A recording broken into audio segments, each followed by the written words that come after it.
नमस्ते। आज के इस एक्सप्लेनर में हम एक ऐसी जगह की बात करने वाले हैं जहां प्राचीन वास्तुकला, रहस्यमयी पौराणिक कथाएं और कुछ ऐसे अनसुलझे चमत्कार आपस में मिलते हैं जिन्हें देखकर विज्ञान भी अपना सिर खुजाने पर मजबूर हो जाता है। जी हाँ, हम बात कर रहे हैं पुरी के विश्व प्रसिद्ध जगन्नाथ मंदिर की। आज हम इस अद्भुत मंदिर से जुड़े उन रहस्यों की तह तक जाएंगे जो सदियों से पूरी दुनिया का ध्यान खींचते आ रहे हैं। तो चलिए शुरू करते हैं। जरा सोचिए, क्या कभी ऐसा हो सकता है कि कोई झंडा हवा की उल्टी दिशा में लहराए, या फिर किसी विशाल गुंबद की परछाई दिन के किसी भी समय जमीन पर पड़े ही ना?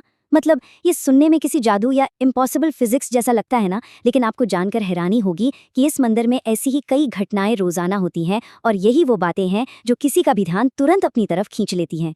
तो आइए बढ़ते हैं हमारे पहले खंड की ओर, मंदिर के अनसुलझे भौतिक रहस्य। अब देखिए, पिछले 800 सालों से इस मंदिर का जो मुख्य ध्वज है ना, वो हर रोज बदला जाता है। और एक बहुत ही कड़ा नियम है कि अगर इस रूटीन को एक दिन के लिए भी मिस कर दिया गया तो मंदिर अगले 18 सालों के लिए बंद हो जाएगा। सच में ये बहुत बड़ी बात है। और दूसरी तरफ है मंदिर के शिखर पर मौजूद विशाल सुदर्शन चक्र। ये चक्र एक ऐसा कमाल का ऑप्टिकल इल्यूजन यानी दृष्टि भ्रम पैदा करता है कि आप मंदिर के किसी भी कोने से इसे देख लें, आपको ऐसा ही लगेगा कि ये बिल्कुल आपकी तरफ ही मुड़ा हुआ है ना? कमाल की इंजीनियरिंग। अब आते हैं खंड 2 पर, नवकलेवर और मंदिर का मुख्य अंश यानी कोर रेलिक। तारीख थी 15 जून 2015। इस दिन पूरी शहर में आधे रात को एक कंप्लीट ब्लैकआउट किया गया था। मतलब पूरे शहर की बिजली अचानक से काट दी गई थी। और ध्यान दीजिए, ये कोई आम पावर कट नहीं था। इस घने अंधेरे का इकलौता मकसद था ब्रह्म पदार्थ के ट्रांसफर को दुनिया की नजरों से छुपाना। सदियों से ये मान्यता चली आ रही है कि अगर कोई भी अनधिकृत व्यक्ति यानी जिसे परमिशन ना हो वो इस पदार्थ को देख ले तो उसकी जान तक जा सकती है या फिर उसका मानसिक संतुलन पूरी तरह बिगड़ सकता है। और रिकॉर्ड्स बताते हैं कि इस ब्लैकआउट वाली रात भी कुछ ऐसी ही अजीबोगरीब और गंभीर घटनाएं सामने आई थीं। अब इस स्लाइड में जो सबसे दिलचस्प बात है वो है इस ट्रांसफर के बेहद सख्त नियम। जरा इन स्टेप्स को देखिए। पूरे शहर में अंधेरा, पुजारियों की आंखों पर कसकर बंधी पट्टी, हाथों में मोटे दस्ताने और चारों तरफ सीआरपीएफ जवानों की कड़ी सुरक्षा। ये पूरा का पूरा प्रोटोकॉल अपने आप में ये साफ कर देता है कि इस रस्म में सीक्रेसी यानी गोपनीयता का कितना बड़ा रोल है। सब कुछ इतनी सावधानी से किया जाता है ताकि कोई भी गलती से भी इस पदार्थ को न देख सके और ना ही सीधे तौर पर महसूस कर सके। तो आखिर ये ब्रह्म पदार्थ है क्या? इसे लेकर दो बिल्कुल अलग अलग थियोरीज मौजूद हैं। एक तरफ कुछ रिसर्चर्स का मानना है कि ये लकड़ी की मूर्तियों के अंदर छुपा एक ऐसा डिवाइस हो सकता है जो एनर्जी प्रोड्यूस करता है, कुछ एक आर्क रिएक्टर की तरह जो लगातार इलेक्ट्रोमैग्नेटिक एनर्जी छोड़ता रहता है। लेकिन वहीं दूसरी तरफ भक्तों का ये दृढ़ विश्वास है कि ये असल में भगवान श्री कृष्ण का धड़कता हुआ हृदय है। खैर, हम यहाँ किसी एक बात को सही या गलत नहीं ठहरा रहे हैं, बल्कि हमारा मकसद इन दोनों ही विचारधाराओं को न्यूट्रल तरीके से समझना है। चलिए अब मुड़ते हैं हमारे तीसरे खंड की तरफ, अधूरी मूर्तियां और उनके जन्म की पौराणिक कथा। जिस प्रकार मेरे वंश का विनाश हुआ है, ठीक उसी प्रकार तुम्हारे भी वंश का विनाश हो जाएगा। महाभारत के युद्ध के बाद माता गांधारी का दिया हुआ ये श्राप ही श्री कृष्ण के मानव शरीर के अंत का कारण बना। कथाओं के अनुसार एक शिकारी का तीर लगने से श्री कृष्ण ने अपना देह त्याग दिया। लेकिन जो सबसे हैरान करने वाली बात है वो ये कि जब उनका अंतिम संस्कार किया गया तो उनका पूरा शरीर तो पंच तत्वों में विलीन हो गया, पर उनका हृदय उस आग में भी नहीं जला और लगातार धड़कता रहा। अब जरा इस दिव्य हृदय के सफर पर गौर करते हैं। कहा जाता है कि अर्जुन द्वारा इस हृदय को नदी में प्रवाहित किए जाने के बाद ये तैरते हुए सीधा उड़ीसा के समुद्र तट पर पहुंचा। वहां इसे सबर जनजाति के मुखिया ने ढूंढा और इसे नील माधव का रूप मानकर पूजना शुरू कर दिया। फिर समय बीतता गया और भगवान विष्णु के परम भक्त राजा इंद्रद्युम्न को जब इसके बारे में पता चला तो उन्होंने इसे हासिल करने की ठान ली। लेकिन मंदिर की मूर्तियां आज जिस रूप में हैं वैसी क्यों हैं? इसकी कहानी और भी ज्यादा दिलचस्प है। ऐसा कहा जाता है कि स्वयं भगवान विश्वकर्मा एक बूढ़े मूर्तिकार का रूप बदलकर आए थे। उन्होंने राजा के सामने एक शर्त रखी, पूरे 21 दिनों तक कमरे का दरवाजा बंद रहेगा और कोई अंदर नहीं आएगा। लेकिन 15 दिन बीतने के बाद जब अंदर से छीनी हथौड़े की आवाजें आनी बंद हो गईं तो रानी घबरा गईं। घबराहट में दरवाजा खोल दिया गया और शर्त टूट गई।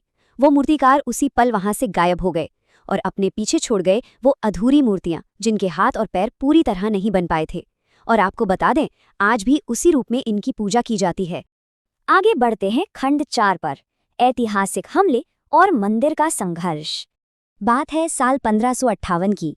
मुगल सेना का एक जनरल था काला पहाड़, जो इस मंदिर को पूरी तरह नष्ट करने के इरादे से आगे बढ़ रहा था।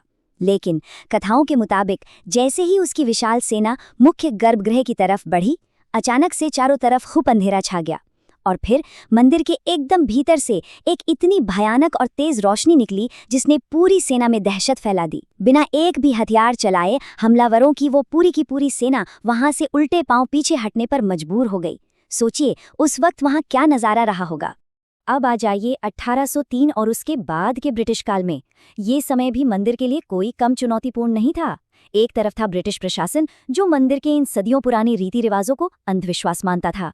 उन्हें लगता था कि रथ यात्रा से प्रशासन और क्राउड मैनेजमेंट का बड़ा खतरा है, इसलिए उन्होंने इस पर रोक लगाने की भी कोशिश की। पर दूसरी तरफ थी आम जनता की अटूट आस्था। जब रथ यात्रा रोकने की बात आई तो लोगों का इतना बड़ा और जबरदस्त जन आंदोलन शुरू हुआ कि आखिरकार ब्रिटिश सरकार को घुटने टेकने पड़े और उन्हें यात्रा की परमिशन दोबारा देनी ही पड़ी। चलिए अब एक्सप्लोर करते हैं खंड 5, यमशिला और एक बेहद रहस्यमयी रसोई। अगर आप कभी इस मंदिर में जाएं तो मुख्य प्रवेश द्वार पर मौजूद 22 सीढ़ियों में से तीसरी सीढ़ी पर खास ध्यान दीजिएगा।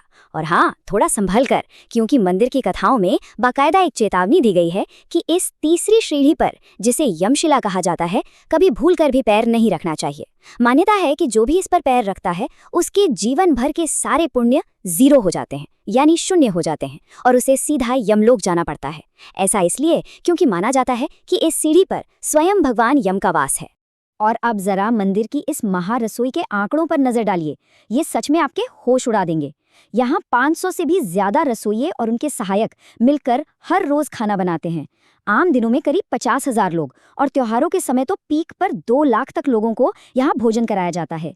लेकिन सबसे बड़ा चमत्कार तो ये है कि चाहे भीड़ कितनी भी आ जाए, खाना कभी कम नहीं पड़ता और जैसे ही दिन खत्म होता है एक दाना भी बर्बाद नहीं जाता। इस पूरी व्यवस्था का ये जो सटीक मैनेजमेंट है ना, ये लिटरली अनबिलीवेबल है। रसोई की बात हो रही है तो इस 7 बर्तनों के रहस्य को समझना तो बनता है। होता क्या है कि लकड़ी की एक ही आंच पर 7 मिट्टी के बर्तनों को एक के ऊपर एक वर्टिकली रखा जाता है। अब बेसिक साइंस तो यही कहती है कि जो बर्तन आग के सबसे करीब है, यानी सबसे नीचे है, उसका खाना सबसे पहले पकना चाहिए, राइट? लेकिन यहाँ बिल्कुल उल्टा होता है। जो बर्तन सबसे ऊपर होता है उसका खाना चमत्कारिक रूप से सबसे पहले पकता है। 18वीं सदी में एक मराठा अधिकारी ने तो इसे गलत साबित करने के लिए बर्तनों का क्रम भी बदलवा दिया था, लेकिन रिजल्ट फिर भी वही रहा।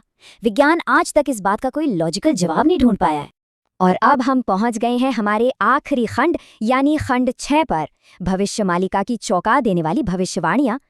ठीक है, तो आइए अब इस विषय की गहराई में उतरते हैं। भविष्यमालिका ये लगभग 500 साल पुराना एक ऐसा ग्रंथ है जिसे महान संत अच्युतानंद ने लिखा था। ऐसा माना जाता है कि इस कलयुग में आगे चलकर जो भी घटनाएं होने वाली हैं उनका एकदम सटीक वर्णन इस ग्रंथ में पहले से ही कर दिया गया है। जो लोग इसमें आस्था रखते हैं उनके लिए ये किताब आज के इस मॉडर्न जमाने का एक सधा हुआ रोड मैप है जो हमें बता रहा है कि आगे क्या होने वाला है। अब जरा हाल ही में हुई इन घटनाओं की टाइमलाइन को देखिए। मई 2019 में जो खतरनाक फानी तूफान आया था उसने मंदिर के उस मजबूत सुदर्शन चक्र को ही टेढ़ा कर दिया। फिर मार्च 2020 में मुख्य झंडे में आग लग जाना और उसके कुछ ही महीनों बाद जुलाई 2020 में मंदिर के विशाल गुंबद पर अचानक से ऐसे पक्षियों का आकर बैठना जो वहां पहले कभी नहीं देखे गए। मंदिर के भक्तों और स्कॉलर्स का ये दृढ़ विश्वास है कि ये सारी की सारी अनहोनी घटनाएं सीधा उसी 500 साल पुराने ग्रंथ की भविष्यवाणियों का हिस्सा हैं। इसी ग्रंथ का एक बहुत ही ध्यान देने योग्य श्लोक है जहां लिखा है, अनेकों रोग आएंगे, एक बड़ा रोग फैलेगा और लोग अपने ही घरों में बंद हो जाएंगे। ये पंक्तियां उसी 500 साल पुरानी किताब से ज्यों के त्यों ली गई हैं। कई एक्सपर्ट्स और विद्वानों ने इस श्लोक को साल 2020 की कोविड-19 महामारी की एकदम सटीक भविष्यवाणी माना है।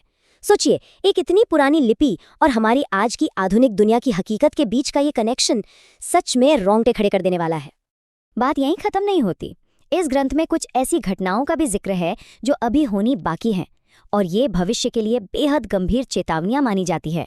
जैसे कि तीनों रथों का एक साथ रुक जाना, नदियों का अपनी उल्टी दिशा में बहना शुरू कर देना और सबसे डरावना, मंदिर से उस रहस्यमयी ब्रह्म पदार्थ का पूरी तरह से गायब हो जाना। मान्यताओं के अनुसार जब ये घटनाएं सच साबित होंगी तब समझ लीजिए कि कलयुग का अंत आ गया है और एक नए युग या अंतिम अवतार के आगमन का समय आ चुका है। तो इस पूरे सफर के बाद सबसे बड़ा सवाल यही खड़ा होता है। जब हम सदियों पुराने इन रहस्यों और चमत्कारों को आज के नजरिए से देखते हैं तो आखिर विज्ञान और आस्था के बीच की वो लकीर कहाँ खींची जाती है?